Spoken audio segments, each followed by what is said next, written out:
ನಿಮ್ಮ ಸತ್ಯ ಯುನಿಲೆಟ್ ಅಲ್ಲಿ ಫುಲ್ ಮೂನ್ ಸೇಲ್ ಮೇ 31 ಒಂದಿನ ಮಾತ್ರ. ಸತ್ಯ ಯುನಿಲೆಟ್. ಕೆಪಿಸಿಸಿ ಅಧ್ಯಕ್ಷ ಸ್ಥಾನಕ್ಕೆ ಬಹುತೇಕ ಸತೀಶ್ ಜಾರಕಿಹೊಳಿ ಫಿಕ್ಸ್ ಆದಂತೆ ಕಾಣಿಸ್ತಾ ಇದೆ. ಕೆಪಿಸಿಸಿ ಅಧ್ಯಕ್ಷ ಗಾದಿಯಿಂದ ಹಿಂದೆ ಸರಿದಿದ್ದಾರೆ ಅನೇಕ ನಾಯಕರು. ಕೆಪಿಸಿಸಿ ಅಧ್ಯಕ್ಷ ಸ್ಥಾನವನ್ನು ಬಯಸಿಕೊಂಡ್ರೆ ಮುಂದಿನ ಮುಖ್ಯಮಂತ್ರಿ ಆಗಬಹುದು ಬಹುಮತವನ್ನು ಪಡೆದುಕೊಂಡ್ರೆ ಅಂತ. ಸೊ ಹೀಗಾಗಿ ಡಿ ಕೆ ಶಿವಕುಮಾರ್ ಅವರ ಸ್ಥಾನ ಬದಲಿಗೆ ಕೆಳಗಿಳಿಸಿ ನನ್ನನ್ನು ಅಧ್ಯಕ್ಷರನ್ನಾಗಿ ಮಾಡಿ ಎನ್ನುವ ಬೇಡಿಕೆ ಬಹಳ ದಿನಗಳಿಂದಲೂ ಕೂಡ ಸತೀಶ್ ಜಾರಕಿಹೊಳಿ ಅವರದಾಗಿತ್ತು.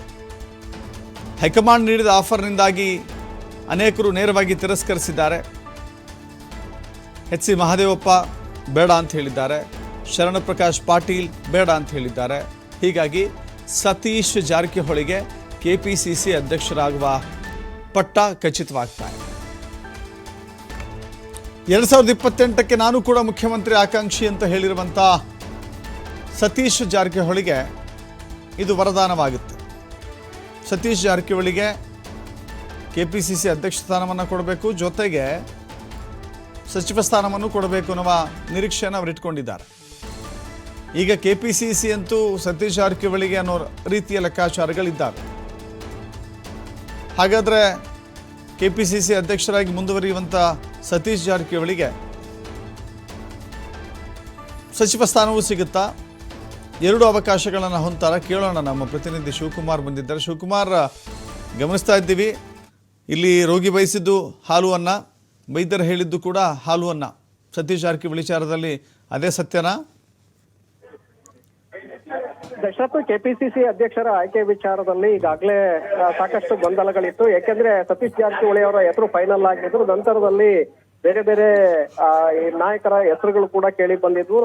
ಮೊನ್ನೆ ಸುರ್ಜೇವಾಲಾ ಅವರು ದೆಹಲಿಗೆ ತೆರಳುವಂತ ಸಂದರ್ಭದಲ್ಲಿ ಎಚ್ ಸಿ ಮಹದೇವಪ್ಪ, ಪರಮೇಶ್ವರ್ ಹಾಗೆ ಸತೀಶ್ ಜಾರಕಿಹೊಳಿ ಅವರ ಹೆಸರನ್ನ ಪಟ್ಟಿ ಮಾಡಿ ತೆಗೆದುಕೊಂಡು ಹೋಗಿದ್ರು. ತದನಂತರದಲ್ಲಿ ಅಪ್ಪಾಜಿ ನಾಡಗೌಡ ಹಾಗೆ ಶಿವರಾಜ್ ತಂಗಡಗಿ ಅವರ ಹೆಸರುಗಳು ಕೂಡ ಮುಂಚೂಣಿಗೆ ಬಂದಿತ್ತು. ಆನಂತರ ಈಶ್ವರ್ ಖಂಡ್ರೆ ಅವರು ಕೂಡ ಕೆಪಿಸಿಸಿ ಅಧ್ಯಕ್ಷ ಸ್ಥಾನಕ್ಕೆ ಪ್ರಬಲವಾದಂತ ಪೈಪೋಟಿಯನ್ನು ಒಡ್ಡಿದ್ರು. ಆದ್ರೆ ಇದೀಗ ಸತೀಶ್ ಜಾರಕಿಹೊಳಿ ಅವರಿಗೆ ಇದ್ದಂತಹ ಅಡೆತಡೆಗಳು ಮರೆಯಾಗುವಂತಹ ಲಕ್ಷಣಗಳು ಕಾಣಿಸ್ತಾ ಇದೆ. ಕಾರಣ, ಪರಮೇಶ್ವರ್ ಅವರನ್ನ ಕೆಪಿಸಿಸಿ ಅಧ್ಯಕ್ಷರಾಗಿ ಅಂತೇಳಿ ನಿನ್ನೆ ವರಿಷ್ಠ ನಾಯಕರು ಒತ್ತಡವನ್ನ ಹಾಕಿದ್ರು ಕೂಡ ಪರಮೇಶ್ವರ್ ಅವರಿಗೆ ಒಪ್ಪಿಗೆಯನ್ನು ಕೊಟ್ಟಿಲ್ಲ ಅನ್ನುವಂತ ಮಾಹಿತಿಗಳಿದೆ. ನನಗೆ ಕೊಡೋದಾದ್ರೆ DCM ಸ್ಥಾನವನ್ನ ಕೊಡಿ, ಇಲ್ಲದೆ ಹೋದ್ರೆ ನಾನು ಶಾಸಕನಾಗಿ ಮುಂದುವರಿತೇನೆ ಅಂತೇಳಿ ಪರಮೇಶ್ವರ್ ದೆಹಲಿಯಿಂದ ಇದೀಗ ವಾಪಸ್ ಆಗಿದ್ದಾರೆ ಇವತ್ತು. ಸೊ ಹಾಗಾಗಿ ಒಂದು ಕಡೆ ಕೆಪಿಸಿಸಿ ಅಧ್ಯಕ್ಷ ಸ್ಥಾನಕ್ಕೆ ಪ್ರಬಲವಾಗಿ ಪರಮೇಶ್ವರ್ ಅವರ ಹೆಸರನ್ನ ಆಗಿತ್ತು. ಅದರಲ್ಲಿ ಸಿದ್ದರಾಮಯ್ಯ ಅವರ ಒತ್ತಡವೇ ಹೆಚ್ಚಾಗಿತ್ತು. ಯಾಕೆಂದ್ರೆ ಸತೀಶ್ ಜಾರಕಿಹೊಳಿ ಅವರು ಎಲ್ಲೋ ಒಂದು ಕಡೆ ನನಗೆ ಮೋಸ ಮಾಡಿದ್ದಾರೆ ಅನ್ನುವಂತಹ ಒಂದು ಆರೋಪಗಳು ಎದುರಾಗಿದ್ರಿಂದ ಸಿದ್ದರಾಮಯ್ಯ ಅವರು ಪರಮೇಶ್ವರ್ ಅವರನ್ನೇ ಮುಂಚೂಣಿಗೆ ತರುವಂತ ಒಂದು ಪ್ರಯತ್ನವನ್ನು ಮಾಡಿದ್ರು. ಕಳೆದ 2-3 ದಿನಗಳಿಂದಲೂ ಕೂಡ ಪರಮೇಶ್ವರ್ ಅವರನ್ನೇ ಹಿಂದೆ ಮುಂದೆ ಓಡಾಡಿಕೊಂಡಿದ್ರು.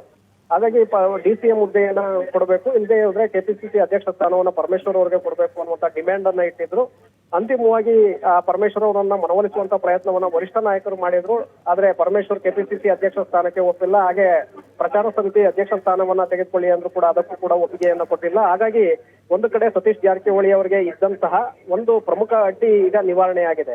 ಇನ್ನೊಂದು ಕಡೆ ಶರಣ್ ಪ್ರಕಾಶ್ ಪಾಟೀಲ್ ಅವರು ಕೂಡ ಹಿಂದೆ ಸರಿದಿದ್ದಾರೆ. ಕೆಪಿಸಿಸಿ ಅಧ್ಯಕ್ಷ ಸ್ಥಾನಕ್ಕೆ ನಾನು ಬೇಡ ಅನ್ನುವಂತ ನಿಟ್ಟಿನಲ್ಲಿ ಹಿಂದೆ ಸರಿದಿದ್ದಾರೆ ಅನ್ನುವಂತ ಮಾಹಿತಿಗಳು ಬರ್ತಾ ಇದೆ. ಹಾಗೆ ಅಪ್ಪಾಜಿ ನಾಡಗೌಡರ ಹೆಸರು ಕೂಡ ಮುಂಚೂಣಿಗೆ ಬಂದಿತ್ತು. ಈಗ ಅವರ ಹೆಸರು ಕೂಡ ಹಿಂದಕ್ಕೆ ಸರಿದಿದೆ. ಈಗ ಅಂತಿಮವಾಗಿ ಉಳಿದಿರುವಂತದ್ದು ಈಶ್ವರ್ ಖಂಡ್ರೆ ಮತ್ತೆ ಸತೀಶ್ ಜಾರಕಿಹೊಳಿ ಇಬ್ಬರ ನಡುವೆ ಪೈಪೋಟಿ. ಹಾಗಾಗಿ ಈಶ್ವರ್ ಖಂಡ್ರೆ ಅವರನ್ನು ಹೊರತುಪಡಿಸಿ ಈಗಾಗಲೇ ಹೈಕಮಾಂಡ್ ಸತೀಶ್ ಜಾರಕಿಹೊಳಿ ಅವರನ್ನೇ ನೇಮಕ ಮಾಡಬೇಕು ಅನ್ನುವಂತ ಚಿಂತನೆಯಲ್ಲಿ ಇರೋದ್ರಿಂದ ಸಹಜವಾಗಿ ಸತೀಶ್ ಜಾರಕಿಹೊಳಿ ಅವರಿಗೆ ಕೆಪಿಸಿಸಿ ಅಧ್ಯಕ್ಷ ಸ್ಥಾನ ಈಗ ಸಿಗುವಂತದ್ದು ಬಹುತೇಕವಾಗಿ ಖಚಿತ ಆಗ್ತಾ ಇದೆ. ಥ್ಯಾಂಕ್ ಯು ಶಿವಕುಮಾರ್ ನಿಮ್ಮೆಲ್ಲ ಮಾಹಿತಿಗೆ.